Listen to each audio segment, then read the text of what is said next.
Welcome friends, self अध्ययन पर tally prime के अंदर वाउचर एंट्री को पढ़ने से पहले हम वाउचर एंट्री के रूल को सीखेंगे। नॉर्मली वाउचर एंट्री में अगर हमें पेमेंट, कॉन्ट्रा या रिसिप्ट वाउचर की एंट्री करनी है या किसी और तरीके के वाउचर की एंट्री करनी है तो पहले हम वाउचर के रूल को जान लेते हैं। उसके लिए हमें जनरल एंट्री को स्टडी करना होगा, इसके बाद हम आसानी से वाउचर एंट्री को कर पाएंगे। तो आइए सबसे पहले हम समझ लेते हैं जनरल एंट्री के सभी रूल्स के बारे में। बेसिक अकाउंट्स में टाइप ऑफ अकाउंट्स के बारे में, जिसमें नॉर्मली आपने पढ़ा भी होगा अगर आपने अकाउंट्स स्टूडेंट हैं। 3 तरीके के अकाउंट्स हमारे होते हैं: नॉमिनल अकाउंट, रियल अकाउंट और personal account. Basically nominal accounts में हम एक्सपेंसेस और लॉसेस की एंट्री करते हैं। अगर वो डेबिट साइड में इंडिकेट हमें करना है, अगर एक्सपेंसेस या लॉसेस होते हैं, और इनकम अगर होती हैं तो वो हमें क्रेडिट साइड में मेंटेन करना होगा। इनकी एंट्रीज को हम अच्छे से कवर अप करेंगे, सभी चीज़ों को स्टेप बाय स्टेप हम समझेंगे किस रूल के अकॉर्डिंग हमें कैसे कैसे अकाउंट्स में डेबिट साइड और कैसे कैसे क्रेडिट साइड में एंट्री को मेंटेन करना है। तो फिलहाल तो हम एक छोटा सा ओवरव्यू देख रहे हैं कि सारे एक्सपेंसेस या लॉसेस अगर हमें मेंटेन करने हैं वो डेबिट साइड में होंगे, इनकम क्रेडिट साइड में मेंटेन होंगी, और ये सारी एंट्रीज हमारी नॉमिनल अकाउंट्स के अंदर कवर अप होती हैं। तो बेसिक आपको रूल पता होना चाहिए कि भाई हम एंट्रीज अगर ये चेक कर रहे हैं एक्सपेंसेस से रिलेटेड है या इनकम से रिलेटेड है या गेन से रिलेटेड है, प्रॉफिट अगर हमें हुआ है तो हमें वो एंट्रीज नॉमिनल अकाउंट में पास करानी है। अब दूसरे अकाउंट्स की अगर हम बात करें तो वो है हमारा रियल अकाउंट। ये नॉमिनल अकाउंट हम कवर अप कर चुके हैं, इसको वाउचर के थ्रू हम देखेंगे, जनरल एंट्री के थ्रू। फिलहाल हम रियल अकाउंट के बारे में देखें तो रियल अकाउंट में हमें चेक करना होता है कि क्या चीज़ हमारे पास बड़ी है उसे हम डेबिट साइड में लेंगे और क्या चीज़ हमारी घटी है, क्या गया है, उसे क्रेडिट साइड में। तो डेबिट साइड में what comes in and credit side में व्हाट गोज आउट। ये सभी चीज़ें जनरल एंट्री के थ्रू हम समझेंगे, अच्छे से क्लियर करेंगे कि कैसे कैसे हमें अकाउंट में डेबिट साइड और क्रेडिट साइड को मेंटेन करना है। अब बात करते हैं पर्सनल अकाउंट के बारे में। तो पर्सनल अकाउंट बेसिकली हमारा पर्सन टू पर्सन रिलेटेड होता है, यानी कि पार्टी से हम पैसा ले रहे हैं या पार्टी को पैसा हम दे रहे हैं, वो सभी केसेस कवर अप होते हैं पर्सनल अकाउंट्स के अंदर। तो रिसीवर यानी कि जिससे हमने माल खरीदा है हम उसे पैसा दे रहे हैं, वो हमारे क्रेडिटर होंगे। हम फर्म जितना भी सामान खरीदती है पार्टी से, उधार जो खरीदती है और पैसा देने पर उन पार्टीज़ को हमें डेबिट साइड में लेना होता है। डेबिट साइड मतलब रिसीवर, सारे रिसीवर डेबिट साइड में मेंटेन होते हैं, और गिवर अगर हमने किसी पार्टी को उधार माल बेचा है और उनसे हमें पैसा रिसीव हो रहा है जो कि गिवर है यानी कि डेटर, वो हमें क्रेडिट साइड में मेंटेन करने होंगे। तो ये थे कुछ रूल्स टाइप ऑफ अकाउंटिंग के बारे में: nominal account, real account and personal account. तो होपफुली ये सारे थोड़े से आपको थ्योरेटिकल कंसेप्ट क्लियर हो गए होंगे अगर आप नॉन कॉमर्स स्टूडेंट हैं, क्योंकि कॉमर्स स्टूडेंट है तो ये आपने पहले पढ़ा होगा। अब आइए बात करते हैं जनरल एंट्रीज के बारे में। एक्सपेंसेस बढ़ने पर या लॉसेस अगर बढ़ता है तो वो हम डेबिट साइड में इंडिकेट करते हैं, और उसके अपोजिट में पैसा कैसे कम हो रहा है, यानी कि हमने उन खर्चों का भुगतान किस मोड में करा है, कैश के थ्रू या चेक के थ्रू। अगर चेक के थ्रू करा है तो बैंक हमारा हमें मेंशन कराना है क्रेडिट साइड में। जैसे एक्सपेंसेस हम डेबिट साइड में मेंटेन करेंगे, अभी मैंने आपको बताया सारे एक्सपेंसेस या लॉसेस हमने डेबिट साइड में मेंटेन कर रहे हैं। उनका पेमेंट हमने कैसे करा है, कैश के थ्रू या बैंक के थ्रू, वो हमें मेंशन किया होगा एंट्रीज के अंदर। अगर मेंशन नहीं है तो बाय कैश ही हमें समझना है। तो all accounts which is related to all expenses और लॉसेस या इनकम और गेन, वो हमारा नॉमिनल अकाउंट होता है। अब इसकी कुछ एंट्रीज के एग्जाम्पल हम देखेंगे और हर एंट्रीज को अच्छे से बनाएंगे। जनरल एंट्री बनाने के बाद हम कैश बुक, बैंक बुक बनाना भी सीखेंगे। यहाँ पर एंट्रीज आप पढ़ें, परचेज करा है या बॉट, एक ही बात है परचेज या बॉट। परचेज करा है गुड्स और उसकी पेमेंट चेक के रूप में हुई है, इसका मतलब फर्म ने जो भी सामान खरीदा है एक तरीके का खर्चा है, खर्चा बढ़ने पर उसे डेबिट साइड में हमें लेना होता है और यहाँ पर हमें वही चीज़ करनी है, परचेजेस डेबिट, जो भी खर्चे हैं उनके नाम को डेबिट साइड में इंडिकेट करते हुए उनका पेमेंट मोड क्या है वो ध्यान रखना है। ऊपर चेक मेंशन है तो हमें ध्यान रखना है हमें कैश नहीं लेना, कैश या बैंक में से कोई एक लेना है, दोनों भी ले सकते हैं लेकिन वो एंट्रीज अभी आएगी तो उसमें हम अच्छे से देखेंगे। तो यहाँ पर हमें लेना है कैश या बैंक में से बैंक, क्योंकि चेक से पेमेंट हुआ है तो बैंक हमें क्रेडिट कर देना है 10,000 रुपये से। तो ये एंट्रीज हमारी अब हो चुकी है। इसमें हमने देखा परचेज करने पर बैंक से पैसा कम हो रहा है, गुड्स जो भी हमने खरीदा है उसके अगेंस्ट हमने जो पेमेंट की है वो चेक के रूप में की है, तो खर्चा हमारा बढ़ा है परचेजेस करने पर, परचेजेस डेबिट, बैंक क्रेडिट। तो ये चेक अगर मेंशन है तो आपको ध्यान रखना होगा। अब बात करें सैलरी की, अब देखें यहाँ पर भी सैलरी का भुगतान जो हम कर रहे हैं वो चेक के रूप में कर रहे हैं। अभी अभी हमने देखा चेक से अगर पेमेंट होता है तो हमें बैंक लेना होता है, तो एंट्री यहाँ पर बनेगी सैलरी डेबिट। सैलरी जो कि इनडायरेक्ट एक्सपेंसेस है, 20,000 रुपये का सैलरी का भुगतान किया गया है और जो पेमेंट हुआ है वो चेक के रूप में हुआ है, तो हमें बैंक यहाँ पर मेंशन कराना है 20,000 रुपये से। तो सैलरी डेबिट टू बैंक, या आप क्रेडिट साइड भी यूज़ कर सकते हैं, दोनों साइडेड आप इस तरीके से लगाकर उनके एंट्रीज को यूज़ करेंगे। नॉर्मली कॉमर्स स्टूडेंट अगर होते हैं तो सैलरी डेबिट टू बैंक लगाते हैं, एंड नॉर्मली आप डेबिट क्रेडिट के रूप में भी ले सकते हैं।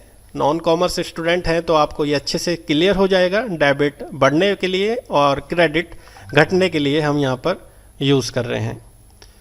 तो ये हमारी ट्रांजैक्शन थी। अब आगे देखते हैं पेड रेंट ₹5,000, रेंट का भुगतान हमने करा है 5,000 रुपये का। अब यहाँ पर मेंशन नहीं है कि हमने उसे कैश के रूप में करा है या बैंक के रूप में।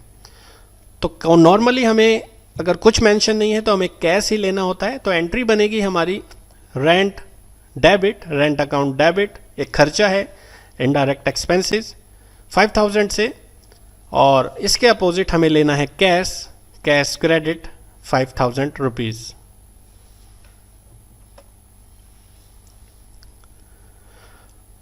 नेक्स्ट एंट्री है हमारी पेड वेजेस ₹4,000 रुपीज़, और वेजेस का हमें पेमेंट करना है एज अ कैश पास करना है, क्योंकि कुछ चीज़ मेंशन नहीं है, और अगर कुछ मेंशन नहीं है तो हमें कैश के रूप में ही उसका पेमेंट करना है। Wages debit 4,000 rupees, cash credit 4,000 rupees, wages account debit to cash account, ये हमारी एंट्री बन चुकी है। और भी एंट्रीज को देखते हैं। पेड फ्राइट, फ्राइट एक तरीके का माल भाड़ा जो हमारा फैक्ट्री से खर्चा हुआ है, मतलब फैक्ट्री तक माल लाने का खर्चा हुआ है, कैरेज भी बोल सकते हैं इसे। फ्राइट अकाउंट डेबिट, खर्चे हमारे हुए हैं उसे डेबिट साइड में रखेंगे, एंड कैश क्रेडिट जो भी अमाउंट हुआ है वो हमें पास करा देना है। अगेन एक और एंट्री देखते हैं, पेड इलेक्ट्रिक बिल ₹3,000। अब इलेक्ट्रिक बिल का यहाँ पर पेमेंट हुआ है, इलेक्ट्रिक बिल हमें रखना है डेबिट साइड में, और 3,000 रुपये का बिजली का बिल का जो भुगतान हुआ है वो कैश के रूप में ही लेना है, क्योंकि यहाँ पर भी कुछ मेंशन नहीं है कि बाय कैश है या बाय चेक है, तो बाय डिफ़ॉल्ट हमें कैश अमाउंट ही पास कराना है। Paid water bill ₹200, water bill का हमने पेमेंट किया है, वाटर बिल अकाउंट डेबिट जो कि एक खर्चा है, ऑफिस का खर्चा, इनडायरेक्ट खर्चा, water bill debit and cash credit. तो ये एंट्रीज हमारी सारी की सारी एक तरीके की पेमेंट एंट्री हैं, क्योंकि एक्सपेंसेस या लॉसेस सारे के सारे पेमेंट में हमें पास कराने हैं। पेड परचेजेस किया गया है half by cash and half by cheque. अब आप देखें तो यहाँ पर दोनों ट्रांजैक्शन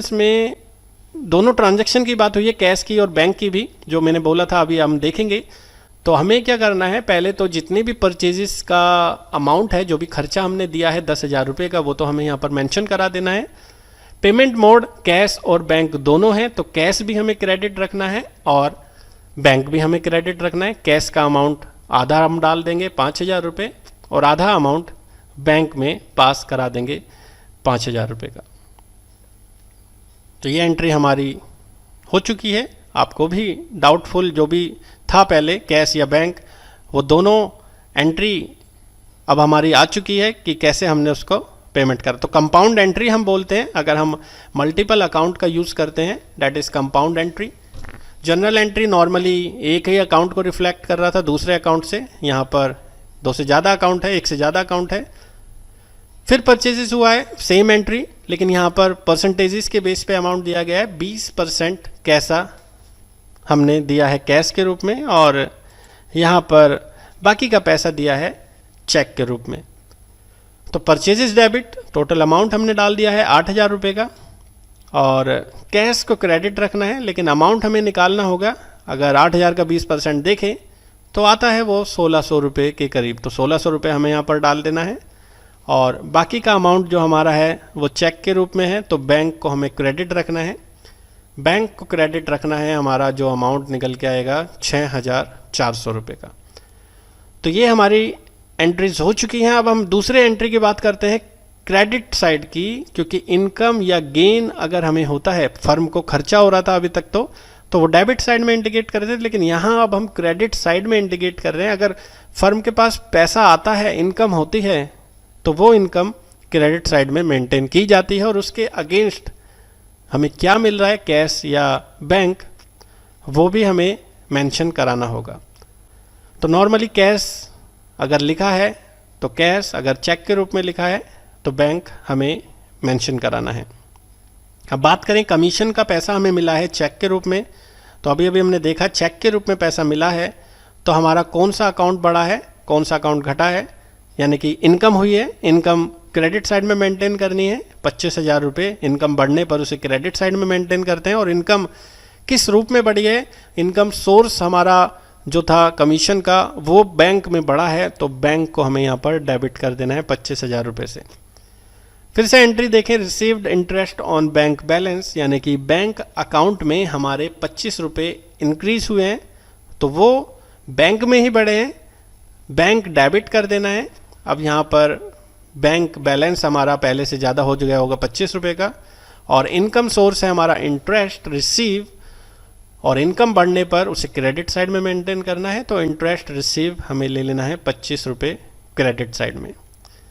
तो अब आप समझ गए होंगे, एक्सपेंसेस डेबिट साइड में मेंटेन करते हैं, और जो भी इनकम है वो क्रेडिट साइड में हमें मेंटेन करनी है। कुछ और एग्जांपल अभी हम देखेंगे। यहाँ पर इनकम की बात करें तो क्रेडिट साइड में अभी मैंने बताया आपको कि डेबिट हमारे किस इनकम सोर्स के रूप में हो रही है, और क्रेडिट हमारा क्या इनकम है वो हमें मेंशन कराना है। रिसीव कमीशन हुई है हमें 50 रुपये की, ये भी हमारा इनकम है, और कमीशन रिसीव का कोई मेंशन नहीं है, तो कैश के रूप में लेना है, क्योंकि चेक का नाम नहीं है, तो एज अ कैश मानना है। Cash debit, commission receive credit, तो ये अमाउंट हमने पास करा दिया है। नेक्स्ट एंट्री देखते हैं।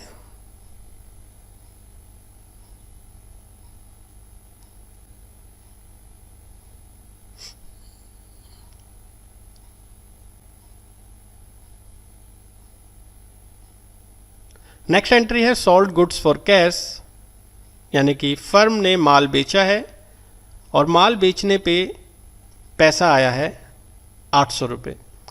तो इनकम हुई है, इनकम कैश के रूप में बढ़ी है, कैश डेबिट 800 रुपये, और सेल हमने किया है गुड्स, जिस वजह से इनकम हुई है, उसका अमाउंट हमें डाल दिया 800 रुपये, cash account debit to sale account. ये हमारी जनरल एंट्री बन गई है सोल्ड गुड्स फॉर कैश की। इसी तरीके से हमें रेंट रिसीव हुआ है 500 रुपये का। अब कुछ मेंशन नहीं है कि भाई कैश के रूप में या चेक के रूप में, तो सीधा सीधा कैश ही ले लेना है, कैश अकाउंट डेबिट 500 रुपये से, और रेंट रिसीव जो कि हमारी इनकम है, इनकम सोर्स हमारा रेंट रिसीव 500 रुपये हमें क्रेडिट साइड में डाल देना है। फिर हमें बैड डेप्ट रिसीव हुआ है। बैड डेप्ट कोई हमारा पैसा डूबा हुआ था जो हमें पार्टी से वापस से रिसीव हो रहा है। बैड डेप्ट रिसीव हमारी इनकम है, कैश अकाउंट डेबिट क्योंकि कुछ मेंशन नहीं है, और बैड डेप्ट रिसीव हमें क्रेडिट साइड में ले लेना है 1000 रुपीज़ का। Sold goods and bank the same, इसका मतलब कि माल जो भी बेचा गया है वो सीधा सीधा उसका अमाउंट बैंक में रिफ्लेक्ट करा है, बैंक बढ़ा है, बैंक में पैसा हमने जमा करा दिया है, तो बैंक को डेबिट कर देंगे, क्योंकि सीधा सीधा उसकी एंट्री हमें बैंक में ही पोस्ट करते हुए डालनी है 1,000 रुपये से, और सेल हमें ले लेना है क्रेडिट साइड में। तो ये हमारी एंट्री थी।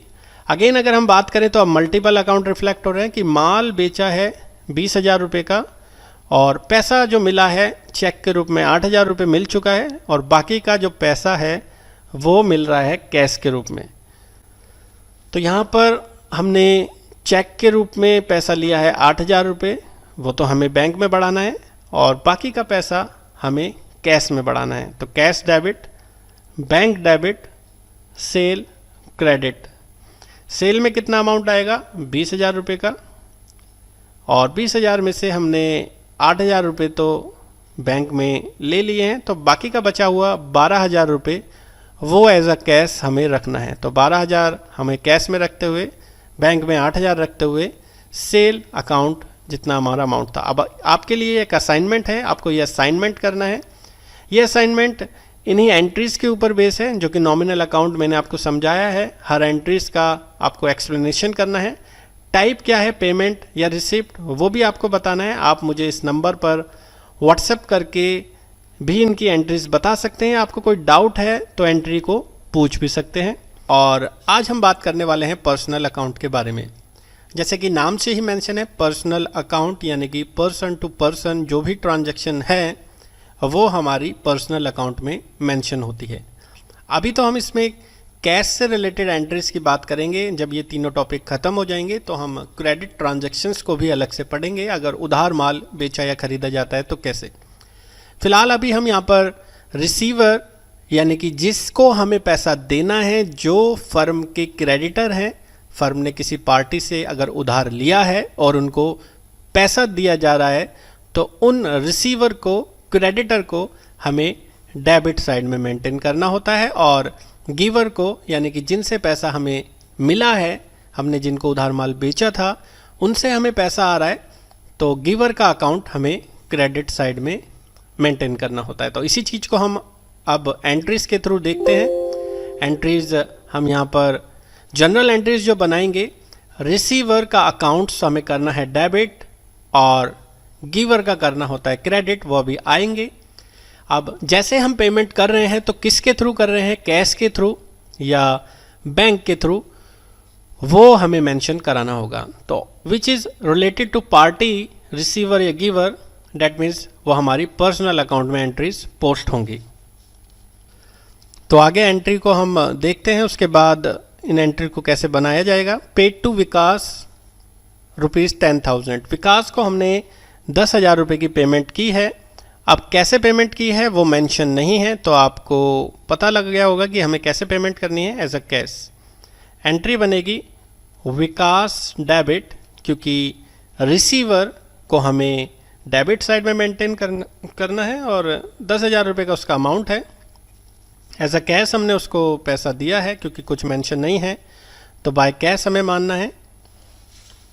नेक्स्ट एंट्री है paid to Sunil ₹5,000 by cheque. अब यहाँ पे क्लियरली मेंशन है कि चेक से भुगतान हुआ है पार्टी को। तो सुनील जो कि क्रेडिटर है, 5,000 रुपये से हमें उसे डेबिट रखना है, और कैश का अमाउंट हमें, सॉरी कैश नहीं आएगा क्योंकि चेक से मेंशन है, तो बैंक को हमें क्रेडिट साइड में मेंटेन करना है 5,000 रुपये। नेक्स्ट ट्रांजैक्शन की बात करें, issue cheque in favour of Ramesh. सीधा सीधा इशू चेक का मतलब paid to Ramesh by cheque है, और रमेश को 10,000 रुपये का पेमेंट किया गया है चेक के थ्रू, क्योंकि किसी पार्टी को चेक इशू करना इसका मतलब पेड बाय चेक है। 10,000 रुपीज़ का हमने पेमेंट किया है, रमेश डेबिट, बैंक क्रेडिट हमें 10,000 से पास कराना है। Next entry paid to Anuj 20,000 as a cash and 10,000 by cheque. तो इसका मतलब जो अनुज को भुगतान हुआ है वो टोटल बात करें 20,000 और 10,000 की, तो टोटल भुगतान हुआ है 30,000 का, वो तो हमें डाल देना है डेबिट साइड में। एंड पेमेंट कैसे कैसे किया है, कैश से भी किया है और चेक से भी किया है। तो कैश अमाउंट हमें रखना है यहाँ पर 10,000 रुपये क्रेडिट साइड में, और बैंक भी हमें रखना है 10,000 रुपये, सॉरी 20,000 रुपये। थोड़ा मिस्टेक यहाँ पर अमाउंट को देखते हुए हो गया है, 20,000 एज अ कैश था, तो यहाँ पर हमें कैश रखना है 20,000 रुपये और बैंक का रखना है 10,000 रुपये। टोटल अमाउंट है 30,000 रुपये का। तो आप भी करते हुए प्लीज़ ध्यान रखिए क्योंकि मिस्टेक हो सकता है। अब रिसीव कैश यहाँ पर हुआ है 10,000 रुपये अरुण से। अब यहाँ पर डेटर से पैसा हमें मिल रहा है, और गिवर की बात करें यानी कि डेटर की बात करें तो डेटर जब हमें पैसा देते हैं तो उन्हें क्रेडिट साइड में हमें मेंटेन करना है। अब उनसे हमें क्या मिल रहा है, कैश या चेक, वो हमें ध्यान रखना है। तो रिसीव यहाँ पर कुछ मेंशन नहीं है, तो हमें कैश अपना बढ़ाना है क्योंकि पैसा तो आया है अकाउंट में। अब चेक के रूप में नहीं आया तो कैश के रूप में बढ़ाना है। अरुण जो कि हमारी पार्टी है जिससे हमें पैसा मिल रहा है उसे हमें क्रेडिट साइड में डाल देना है क्योंकि अरुण हमारा डेटर है, इसको हमने माल बेचा होगा।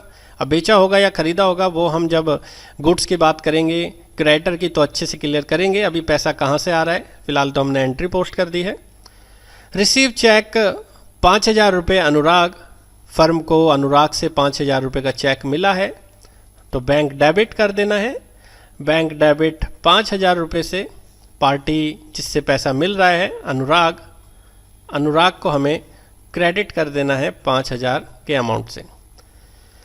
फिर से हमें कुछ पैसा मिला है कमल से, 5,000 रुपये हमें कैश के रूप में मिले हैं और 10,000 रुपये चेक के रूप में। इसका मतलब हमारे पास पैसा बैंक में भी बढ़ा है और कैश में भी बढ़ा है। कैश में बढ़ा है 5,000 रुपये और चेक से पैसा मिलने पे बढ़ा है 10,000 रुपये। पार्टी जिससे मिला है वो है कमल, इसका मतलब कमल ने हमें टोटल दिए हैं 15,000 रुपये जो कि 5,000 कैश के रूप में और 10,000 चेक के रूप में। अब ये आपके लिए कुछ असाइनमेंट है, इन असाइनमेंट्स को एंट्रीज को आपको मुझे बताना है और सेम नंबर पे व्हाट्सएप करके या कमेंट्स के थ्रू भी आप मुझे बता सकते हैं इन एंट्री का सॉल्यूशन। को बताने वाला हूँ आज की क्लास में real account. Real account basically सभी असेट्स से रिलेटेड होता है, चाहे वो टेंजिबल असेट्स हो या non tangible assets. Tangible assets जिनको हम छू सकते हैं, जिनको हम टच कर सकते हैं, like land, building, furniture, tools, equipments. And जो हमारे इंटेंजिबल असेट्स है लाइक हमारे पेटेंट्स, ब्रांड, जिसे हम यहाँ पर टच नहीं कर सकते। एक तरीके से वो गुडविल होती है, जितनी मार्केट वैल्यू बढ़ेगी उतनी आपकी असेट्स ज़्यादा होगी और जितनी आपकी मार्केट वैल्यू कम होगी उतनी असेट्स आपकी कम होगी। तो इसमें एक सिंपल सा रूल है, व्हाट कम्स इन, कौन सी असेट्स आपकी बड़ी है उसको आप डेबिट में रखिए और व्हाट गोज आउट, कौन सी असेट्स आपकी कम हुई है उसे आप क्रेडिट में रखिए। तो इसे नॉर्मली हम जनरल एंट्री के थ्रू देखेंगे, जनरल एंट्री हम कैसे इस के बेस पर बनाएंगे, आइए उसकी बात करते हैं। सबसे पहले अभी जैसा मैंने आपको बताया व्हाट कम्स इन उसे आप रखेंगे डेबिट साइड में, व्हाट गोज आउट, क्या गया है उसे आप रखेंगे क्रेडिट साइड में। All account which is related to all assets वही हमारा है यहाँ पर रियल अकाउंट। तो आइए सबसे पहले रियल अकाउंट के अंदर कुछ एंट्रीज को जान लेते हैं। यहाँ पर विकास ने बिजनेस की स्टार्टिंग की है और 3 लाख रुपए का वहाँ पे इन्वेस्टमेंट किया है, यानी कि अपने ही बिजनेस को विकास ने स्टार्ट करा है और एक तरीके से इन्वेस्टमेंट जो की है, जो पैसा लगाया है वो कैपिटल के रूप में इन्वेस्ट हुआ है, फर्म में पैसा बढ़ा है वो कैश के रूप में। तो इसकी एंट्री बनेगी कैश अकाउंट डेबिट। हमारे पास बिजनेस के अंदर कैश बढ़ा है 3 लाख रुपए का और उसके बदले में ऑनर के पास से उसकी पूंजी कम हुई है, एक तरीके से उसने कैपिटल लगाया है। कैपिटल हमारा होगा यहाँ पर 3 लाख से क्रेडिट। तो जब भी ऑनर द्वारा इन्वेस्टमेंट होता है, एक तरीके से बिजनेस में पैसा बढ़ता है, तो व्हाट कम्स इन, क्या डेबिट हुआ है फर्म में पैसा, और व्हाट गोज आउट, क्या गया है पार्टी की तरफ से जो ऑनर है कैपिटल। तो वो हमने यहाँ पर एंट्री पोस्ट कर दी है। नेक्स्ट एंट्री की बात करें तो फर्म ने मशीनरी परचेज की है और मशीनरी एक असेट्स है। असेट्स बड़ी है फर्म के पास जिसका पेमेंट हमने चेक के थ्रू करा है और दूसरी तरफ हमारा एक तरीके से बैंक अकाउंट का पैसा कम हुआ है। तो एक असेट्स जब हमने खरीदी है वहाँ पर उसे डेबिट साइड में मेंटेन करना, और एक असेट्स जो कि हमारा बैंक के रूप में कम हुआ है जिसके हमने पेमेंट मोड चेक के थ्रू किया था, तो बैंक अकाउंट वहाँ से क्रेडिट होगा। तो आपको डेबिट साइड में रखना है कौन सी असेट्स आपके पास आई है। आपको रखना है मशीनरी डेबिट जितनी भी उसकी वैल्यू है, और बैंक अकाउंट को रखना है क्रेडिट। तो what comes in machinery, what goes out आपका बैंक अकाउंट का पैसा। नेक्स्ट जो एंट्री है, ऑनर ने पर्सनल यूज़ के लिए पैसा विड्रॉ करा है और एक तरीके से उसने अपने जब पर्सनल यूज़ के लिए पैसा निकाला है तो वो बैंक अकाउंट से निकाला है, बैंक अकाउंट का पैसा कम हुआ है। तो ड्राइंग उसने की है, अपनी असेट्स पर्सनल यूज़ के लिए विड्रॉ की है 500 रुपये का, जिसका पैसा बैंक से विड्रॉ किया है तो बैंक अकाउंट से पैसा कम हुआ है। व्हाट कम्स इन आपका होगा ड्राइंग, क्योंकि ऑनर ने पर्सनल यूज़ के लिए पैसा निकाला है। व्हाट गोज आउट कहाँ से निकाला है, क्या कम हुआ है, बैंक अकाउंट का पैसा। नेक्स्ट जो एंट्री है, परचेज किया गया है लैपटॉप। ऑनर ने अपने ऑफिस में लैपटॉप का परचेज किया है, ऑफिस यूज़ के लिए यहाँ पर 25,000 रुपये का लैपटॉप यूज़ किया है। लैपटॉप एक असेट्स है। असेट्स हमारी जब बढ़ती है तो डेबिट साइड में, क्योंकि व्हाट कम्स इन फर्म में लैपटॉप खरीदा गया है, लैपटॉप डेबिट करेंगे यहाँ पर। व्हाट गोज आउट उसकी पेमेंट एटीएम कार्ड से हुई है और एटीएम कार्ड में जो पैसा होता है वो होता है बैंक के अंदर। तो एंट्री बनेगी लैपटॉप डेबिट, लैपटॉप की वैल्यू का अमाउंट 25,000 रुपये और बैंक अकाउंट यहाँ पे करना है क्रेडिट 25,000 से। तो ये हमारी कुछ एंट्रीज़ हैं और एंट्रीज़ को देख लेते हैं। पेड इनटू बैंक, फर्म ने अपना ही पैसा बैंक अकाउंट में डिपॉजिट कराया है। नॉर्मली ये एक तरीके की कॉन्ट्रा ट्रांजैक्शन है, फर्म का ही अकाउंट रिफ्लेक्ट हो रहा है, ऐसी एंट्री को कॉन्ट्रा एंट्री बोलते हैं। यहाँ पर एंट्री बनेगी बैंक डेबिट, फर्म के पास जो पैसा बढ़ा है वो बैंक अकाउंट में बढ़ा है 10,000 रुपीज़, और फर्म ने जो कैश डिपॉजिट करा है जिसके ज़रिए फर्म के पास से कैश अमाउंट कम हो रहा है और वो जाके बढ़ रहा है बैंक अकाउंट के अंदर। तो ये एंट्री हमें पोस्ट करनी है पेड इनटू बैंक के अंदर। नेक्स्ट एंट्री है पेड इनटू बैंक, तो हमारा डिपॉजिट था, लेकिन यहाँ पे एंट्री है विड्रॉ फ्रॉम बैंक। विड्रॉ का मतलब है बैंक से पैसा निकाला गया है। तो व्हाट गोज आउट कहाँ से पैसा निकला है हमारा, बैंक से। ऑफिस के काम के लिए निकाला है तो क्या आया है फर्म में, कैश बढ़ा है। इसका मतलब जब फर्म ने बैंक से विड्रॉ करा है कैश, तो कैश यहाँ पर हमें डेबिट साइड में इंडिकेट करना है 9,000, और बैंक अकाउंट यहाँ पर हमें रखना है क्रेडिट साइड में। तो नॉर्मली ये एंट्रीज हमने पोस्ट की है, उसी के बेस पर आपको मैं असाइनमेंट तीसरा दे रहा हूँ, जिसमें 2 असाइनमेंट ऑलरेडी मैं दे चुका हूँ एंट्रीज के ऊपर, और ये 3rd असाइनमेंट है। इसके बाद हम डिस्काउंट से रिलेटेड एंट्री सीखेंगे। आज की क्लास में बेसिक अकाउंट में हम बात करने वाले हैं डिस्काउंट के बारे में। इससे पहले हम सभी टाइप्स ऑफ अकाउंट के बारे में सीख चुके हैं, जिसमें हमने नॉमिनल अकाउंट, पर्सनल अकाउंट और रियल अकाउंट के बारे में सीखा था। तो डिस्काउंट की एंट्री हमें कैसे करनी है, डिस्काउंट हमें कहाँ यूज़ करना है, डेबिट में कब आएगा, जब हमारा रिसीव का केस होगा। यानी कि अगर हमें पार्टियों से पैसा मिल रहा है और हम पार्टी को डिस्काउंट अलाउड कर रहे हैं, तो डिस्काउंट अलाउड का केस यहाँ पे हमारा होगा एक्सपेंसेस के अंदर। तो जितने भी डिस्काउंटेड अलाउड की अगर बात करें, यानी कि डेबिट साइड में जो हमारा डिस्काउंट आएगा, वो सारी की सारी एंट्री डिस्काउंट की हमें डेबिट साइड में मेंटेन करनी है। अभी हम कुछ एग्जांपल देखेंगे और अच्छे से एंट्री को करना भी सीखेंगे। फिलहाल तो बस हम रूल की बात कर रहे हैं कि डिस्काउंट अगर अलाउड है, यानी कि हमें पार्टियों से पैसा मिल रहा है और हम पार्टियों को डिस्काउंट अलाउड कर रहे हैं, तो उस केस में हमारा डिस्काउंट एक खर्चा है, डिस्काउंट देना, जो कि एक्सपेंसेस के अंदर मेंटेन होगा। इसी तरीके से अगर बात करें डिस्काउंट हमें अगर बच रहा है यानी कि हमें रिसीव हो रहा है, तो रिसीव का केस बचना यानी कि रिसीव होना, रिसीव का केस हमारा होगा इनकम का केस, और ये तब होगा जब हम पैसे का किसी पार्टी को भुगतान कर रहे हैं। एग्जाम्पल, हमें पार्टी को 5,000 रुपये देने हैं, लेकिन हमने जो पार्टी से डिस्काउंट मिल गया है वो 1,000 रुपये का मिल गया है, यानी कि अब हम 5,000 की जगह सिर्फ 4,000 रुपये दे रहे हैं और 1,000 हमें डिस्काउंट बच गया है, रिसीव हो गया है। तो रिसीव का केस फ़ायदे का केस है जिसमें हमारा फ़ायदा होता है, और फ़ायदा यानी कि इनकम क्रेडिट साइड में मेंटेन करते हैं, और अगर हम डिस्काउंट अलाउड करते हैं यानी कि हम अपना खर्चा कर रहे हैं तो फिर डिस्काउंट को हमें डालना है डेबिट साइड में। तो यह डिस्काउंट का रूल डेबिट साइड में आएगा अगर आपको पार्टी से पैसा रिसीव हो रहा है, और क्रेडिट साइड में आएगा अगर आप किसी पार्टी को भुगतान कर रहे हैं। कोई भी आपने पेमेंट जो करना था उसके अगेंस्ट, चाहे चेक के थ्रू हो चाहे कैश के थ्रू हो, जैसे भी आप पेमेंट कर रहे हैं वो हमारा इनकम है। यह एक और तरीका मैं आपको बता देता हूँ, जहाँ कैश या बैंक आता है वहीं डिस्काउंट आता है। एग्जाम्पल के केस में हमें पैसा मिल रहा है तो डिस्काउंट भी डेबिट साइड में ही आएगा। एक रूल है ये, आप चाहें तो ये नीचे मैंने जो केस बताया है वैसे भी याद रख सकते हैं, या सिंपल आप नॉलेज के लिए याद रख सकते हैं कि अगर हम पैसा दे रहे हैं तो हमें डिस्काउंट बचेगा।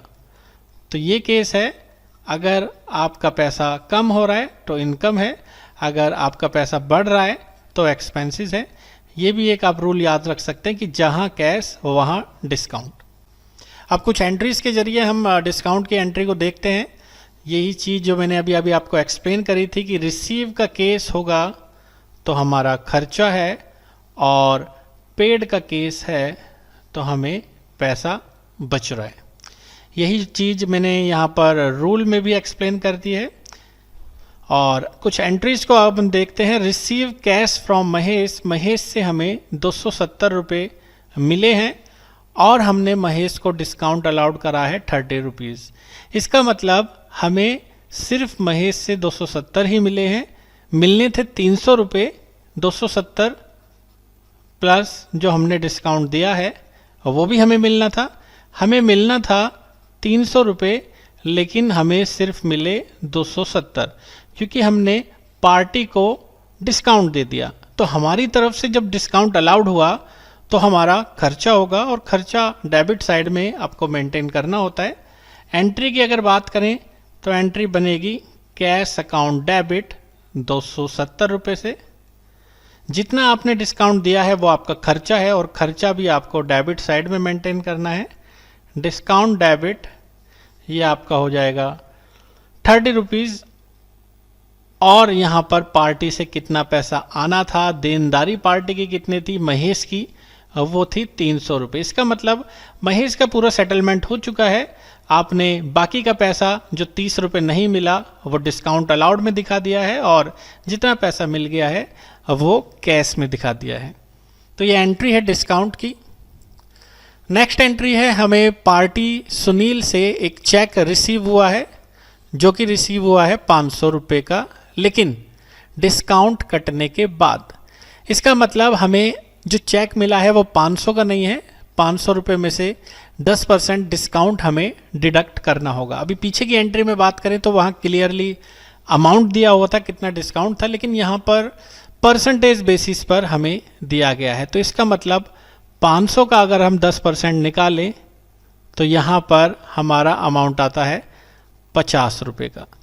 इसका मतलब हमें पार्टी से 500 में से 50 रुपये कम मिले हैं, और हमें मिले हैं 450 रुपये। तो ये एंट्री बनती है receive cheque from Sunil 450, discount allowed 50 rupees, क्योंकि यहाँ पर डिस्काउंट परसेंटेज बेसिस पर है और फिर वो हमें अमाउंट का कैलकुलेट करना होता है। अब रिसीव चेक हुआ है तो हमें एंट्री बनानी है बैंक डेबिट, जो कि होगी 450 रुपये से, क्योंकि चेक हमें मिला है 10% कटने के बाद, और जो हमें 10% कम मिला है वो हमारा डिस्काउंट अलाउड है जो हमने पार्टी को दिया है 50 रुपये का। मिलना हमें 500 रुपये था, जो कि पार्टी में हमें पूरा की पूरा डालना है, क्योंकि उसकी जितनी भी देनदारी है उसे हम ख़त्म करते हुए, सेटलमेंट करते हुए अपना अमाउंट डेबिट कर रहे हैं, और डिस्काउंट जितना हमने अलाउड करा है, जो खर्चा हमारा हुआ है जो पार्टी से नहीं मिला, वो डेबिट साइड में मेंटेन कर रहे हैं। अगली एंट्री अगर देखें, receive cheque from Janvi in full settlement of 200। अब यहाँ पर आप देखें तो डिस्काउंट गिवन नहीं है, यहाँ पर सीधा सीधा लिखा है कि हमें जानवी से 190 रुपये का चेक मिल गया है, जो कि 200 रुपये का सेटलमेंट किया गया था उसके अगेंस्ट में। इसका मतलब हमें पार्टी से मिलना तो 200 रुपये था, लेकिन मिला हमें 190। तो यहाँ पर दो अमाउंट दिए गए हैं, कितना मिलना था और कितना मिला। जितना नहीं मिला वो हमारा यहाँ पर डिस्काउंट अलाउड है, और इस केस में हमें क्योंकि चेक मिला है तो बैंक डेबिट 190। कितना मिलना था हमें पार्टी से 200 रुपये, जो कि जानवी से मिलना था, जानवी क्रेडिट 200 रुपये से। अब जो सेटलमेंट हुआ था वो 10 रुपये का यहाँ पर हमें एज अ डिस्काउंट में डाल देना है। तो इस तरीके से हमारी एंट्री पोस्ट होगी डिस्काउंट की। डिस्काउंट हमें डेबिट साइड में डालना है जब हमें पार्टी से पैसा कम मिल रहा है, क्योंकि हम डिस्काउंट अलाउड कर रहे हैं, एक खर्चा है, और उस केस में डिस्काउंट डेबिट साइड में मेंटेन करना होता है। अब बात करते हैं डिस्काउंट को इनकम साइड में कब दिखाते हैं। तो पेड अगर हम पार्टी को कर रहे हैं, जैसे कि यहाँ पर एंट्री में आप देखें, paid to Krishna for 50 rupees, यानी कि हमने कृष्णा को 450 रुपये दे दिए और 50 रुपये उसमें से बचा लिए। उसमें से मतलब अलग से, यानी कि 450 का तो हमने अमाउंट दे ही दिया, 50 रुपये हमने बचा लिए। इसका मतलब हमें पार्टी को 500 रुपये देने थे, जिसमें से पार्टी को हमने दे दिए 450 और 50 रुपये बचा लिए, यानी कि देने उसके अकाउंट में थे 500 रुपये। तो अब की हमें पार्टी को कितना पैसा देना था, कृष्णा डेबिट, कृष्णा का अकाउंट जो लेनदारी का था वो था 500 रुपये से। हमने यहाँ पर क्योंकि कुछ मेंशन नहीं है तो कैश ही लेना है, कैश हमने दे दिया है 450 रुपये, जो कि ऊपर मेंशन है, पेड टू कृष्णा 450। डिस्काउंट हमने कितना करा है, 50 रुपये। अब वो हमारा इनकम है, और इनकम क्रेडिट साइड में मेंटेन की जाती है। अगली एंट्री की बात करें, पेड टू कृष्णा 1000 रुपीज़। इसका मतलब कृष्णा को हमें देना है 1000 रुपये, जो कि सीधा सीधा कृष्णा अकाउंट डेबिट कर देंगे, क्योंकि कृष्णा को हमें 1000 रुपये देने हैं, लेकिन हमने उसमें से 10% बचा लिया। अब 1000 रुपये का अगर 10% बात करें तो वो होता है 100 रुपये। इसका मतलब 1000 रुपये में से 100 रुपये हमने बचा लिए हैं, हमारे पास जो 900 रुपये हैं वो हमने पार्टी को दिए हैं। तो यहाँ पर कुछ मेंशन नहीं है कि बाय कैश है या बाय चेक है, तो कैश ही मानते हैं। कैश हमने डाल देना है 900 रुपये, क्योंकि 10% जो डिस्काउंट का है अब वो इनकम है जो हमने बचाया है पार्टी को देने से 100 रुपये का। तो ये जस्ट उसके अपोजिट है, रिसीव, यानी कि पार्टी से पैसा मिल रहा है और हम पार्टी को अलाउड करते हैं डिस्काउंट, तो उस केस में हमारा खर्चा होता है। और अगर यानी कि फर्म किसी पार्टी को भुगतान कर रही है, पेमेंट कर रही है, और दूसरी पार्टी की तरफ से उसको डिस्काउंट मिलता है, यानी कि डिस्काउंट रिसीव होता है, तो उस केस में फर्म का फ़ायदा होता है, और फ़ायदा यानी कि इनकम क्रेडिट साइड में मेंटेन की जाती है। एक और एग्जांपल देखते हैं, issue cheque in favour of Suraj. Suraj को 930 रुपये का एक चेक दिया गया है इन फुल सेटलमेंट ऑफ ₹1000।